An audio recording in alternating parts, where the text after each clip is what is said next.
ফ্রিজে বেশ কয়েকদিন ধরে কয়েক টুকরো মাংস পড়েছিল। আজ সকালে ঘুগনি করার সময় ভাবলাম চলো আজ তবে মাংসের ঘুগনি বানিয়ে নেওয়া যাক। তার জন্য একটি ভাজা মশলা রেডি করে নিয়েছি। জিরে, মৌরি আর ধনিয়া তিনটে উপকরণ ভালো কুটে নিয়েছি। আর কড়াইতে দিয়ে দিয়েছি সরিষার তেল, পেঁয়াজ কুচি, গোটা গরম মশলা, শুকনো লঙ্কা, তেজপাতা, আদা রসুন বাটা, লবণ, হলুদ গুঁড়ো, লঙ্কার গুঁড়ো, জিরে গুঁড়ো আর দিয়ে দেব টুকরো করে কেটে রাখা ছোট ছোট মাংসগুলো। ভালোভাবে কষিয়ে নেব আর ঢাকা দিয়ে মাঝে মাঝে নেড়ে দেব। এরপর ভালোভাবে কষানো হয়ে গেলে এর মধ্যে দিয়ে দেব মটর আর দিয়ে দেব টুকরো করে কেটে রাখা আলু। সমস্ত উপকরণ ভালো করে কষিয়ে নেব। কষানো আমার হয়ে গেছে।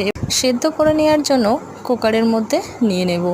3টে সিটি দিলেই তৈরি হয়ে যাবে ঘুগনি। একেবারে শেষে উপর থেকে দিয়ে দেব ভাজা মশলা আর গরম মশলা। তৈরি মাংসের ঘুগনি।